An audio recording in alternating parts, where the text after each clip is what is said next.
Laser, trial balance, trading account, P&L account and balance sheet. जो ये हमारा process था, ये हमारा प्रोसेस था क्लास 11। हाँ ठीक है, तो जो ये प्रोसेस है ये पूरा 11th का है, हम इसको बोलते हैं फाइनेंशियल स्टेट। ठीक है, फाइनेंशियल इंक्लूड किया, फाइनेंशियल स्टेटमेंट में मेनली इंक्लूड क्या करते हैं, आप सारा कुछ इंक्लूड करोगे। First of all accounting principles, second accounting practices, third accounting conventions, fourth accounting standards. ठीक है, ये चारों चीजों को आप फॉलो करके क्या बनाते हैं हम फाइनेंशियल स्टेट। हमने जनरल कहां से सीखा, रूल्स ऑफ डिविडेंड क्रेडिट से। लेजर कहां से सीखा, थ्रू दी जनरल या rules of ledger. Trial balance, trading account, P&L account and balance sheet, सब में क्या फॉलो हो रहे हैं, अकाउंटिंग प्रिंसिपल्स फॉलो हो रहे हैं एंड अकाउंटिंग कांसेप्ट्स फॉलो हो रहे हैं। कौन सा प्रिंसिपल फॉलो हो रहा है, dual concept, business entity concept, matching concept. ठीक है, सारे प्रिंसिपल्स पे अप्लाई होते हैं, तो इस पूरे सिस्टम को बोलते हैं हम फाइनेंशियल स्टेट। ठीक है, पर आपके अकाउंटिंग में क्या है, डिफरेंट अकाउंटिंग है, क्या है, डिफरेंट अकाउंटिंग। तो पहला क्या है, सोल पार्टनरशिप, एक होती है पार्टनरशिप, एक होती है कम। ठीक है, मेनली जो प्लस वन प्लस टू में आता है वो तीन तरह की अकाउंटिंग आती है। First one sole partnership account, जो हम 11th में बोलते हैं। 12th में क्या आता है हमारे पास, accounting for partnership and accounting for company. ठीक है, जो अब हम स्टार्ट करने जा रहे हैं वो प्लस टू का अकाउंटिंग फॉर अ कंपनी। ठीक है, कंपनी में है क्या, कंपनी में सबसे पहले वो मेनली पढ़ते हैं फाइनेंशियल स्टेटमेंट। ठीक है, फाइनेंशियल स्टेटमेंट का मीनिंग क्लियर है, कंपनी बोलती है कि अगर आप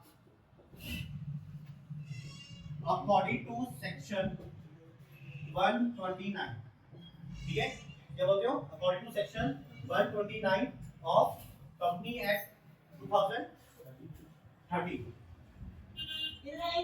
क्लियर, सेक्शन कौन सा है, 129।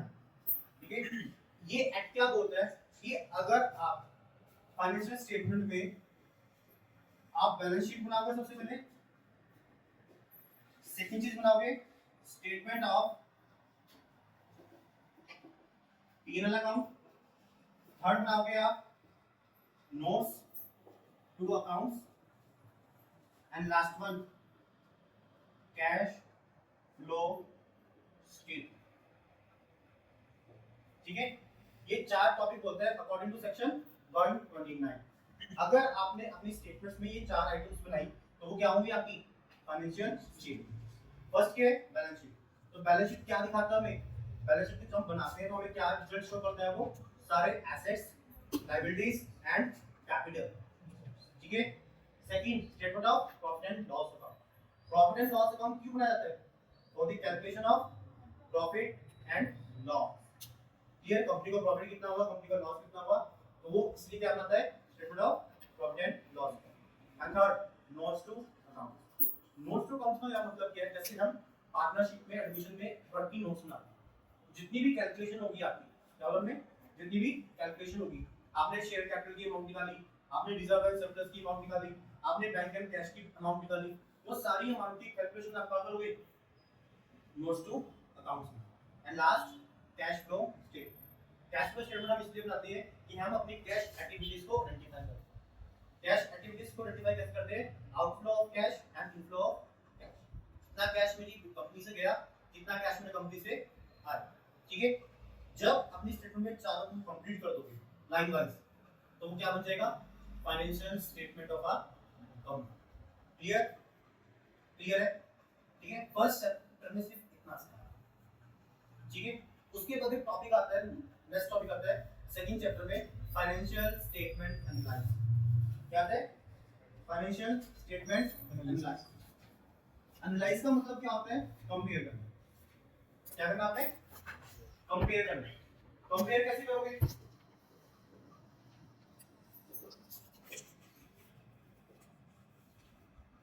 फाइनेंशियल स्टेटमेंट एनालिसिस है ना।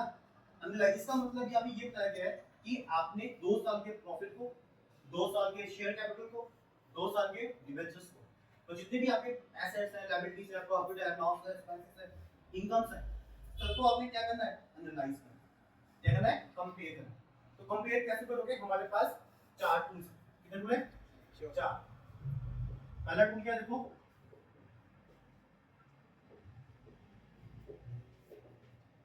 कॉमन साइज बैलेंस शीट या कॉमन साइज एनालाइज।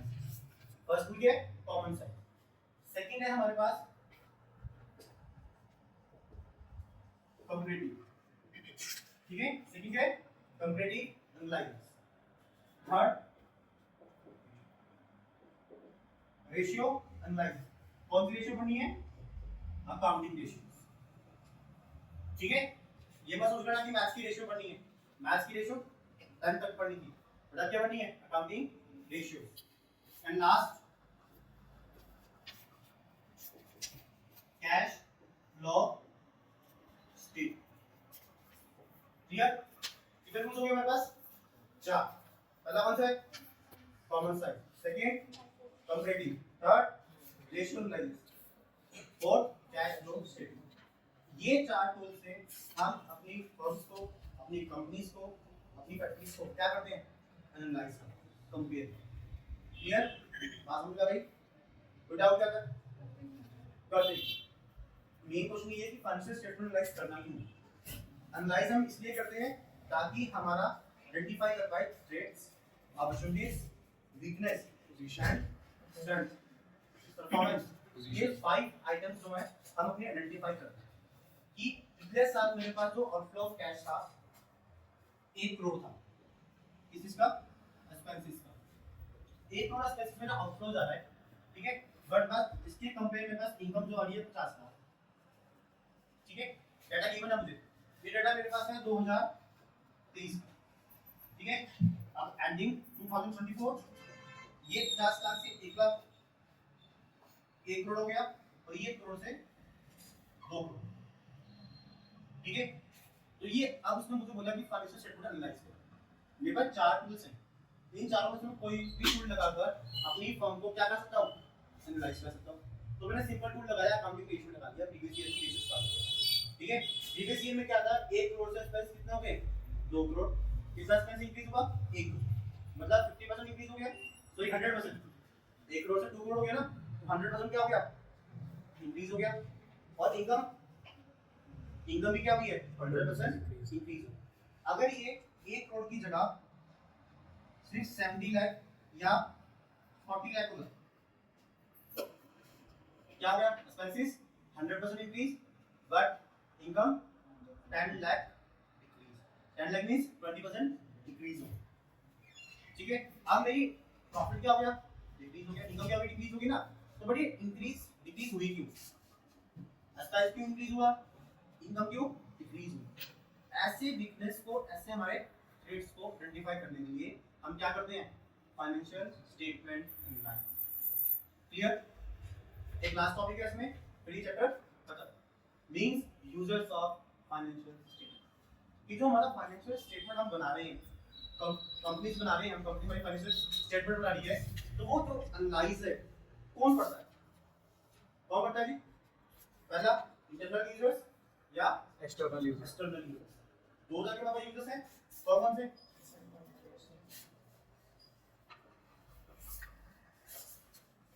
इंटरनल,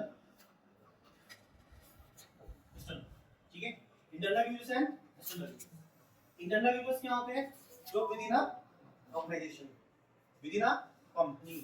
कौन आएगा इसमें, managers, owners, managers, shareholder, board of directors means overall management, की पूरी मैनेजमेंट आएगी, ओनर आएंगे, एम्प्लॉइज आएंगे। क्लियर, तो क्या हो गया हमारे internal users. Second external users. External users में मेनली आता क्या है, आउटसाइड ऑफ द कंपनी। तो first of all creditors, second investors, bank, investors, suppliers, ठीक है, कस्टमर्स। अच्छा, कस्टमर्स इंटरनल में आएंगे कि एक्सटर्नल में आएंगे, एक्सटर्नल, ठीक है। तो जितने भी पॉइंट्स बताएंगे सारे क्या है, एक्सटर्नल यूजर्स। इंटरनल और चाहे एक्सटर्नल, दोनों के लिए फाइनेंशियल स्टेटमेंट यूज किया, ठीक है। मैनेजमेंट पे डिपेंडेंट रहेगी एंड एक्सटर्नल। कि without management company can not be a run and without customer company can not be grow. Clear? Management के बिना कंपनी चल नहीं सकती, कस्टमर के बिना कंपनी ग्रो नहीं कर सकती। ठीक है? ये क्या था uses of financial statement. Clear? Without एक जॉन है यूएसए अकाउंटिस्ट है, ठीक है? क्या नाम उसका? जॉन एन मायर। ठीक है? पर्सन का नाम क्या है? जॉन एन मायर। ये कहता है कि फाइनेंशियल स्टेटमेंट होती क्या है? According to John Myer, financial statement refers to that balance sheet show balances of assets, liabilities and capital, and statement of profit and loss account show that profit and loss of the period। ठीक है? Simple सी definition दी इसने क्या करा, Indian accountings को principal standards को थोड़ा modify करके definition में कन्वर्ट कर दिया। क्या बोल दिया उसने कि जो बैलेंस शीट है जो रिजल्ट देती है वो क्या होती है? एसेट्स का रिजल्ट देगी, लायबिलिटी का रिजल्ट देगी, कैपिटल का रिजल्ट देगी, एंड लास्ट पीनल किसका रिजल्ट देगा? प्रॉफिट और लॉस। ये एक स्पेसिफिक पीरियड ऑफ टाइम में आपको कितने का प्रॉफिट हुआ, कितने का लॉस। ठीक है? तो ये चैप्टर आपका फाइनेंशियल स्टेटमेंट एंड लाइफ। ठीक है? अब नेक्स्ट चैप्टर हम करेंगे कॉमन साइंस, वो नेक्स्ट क्लास में। ठीक है?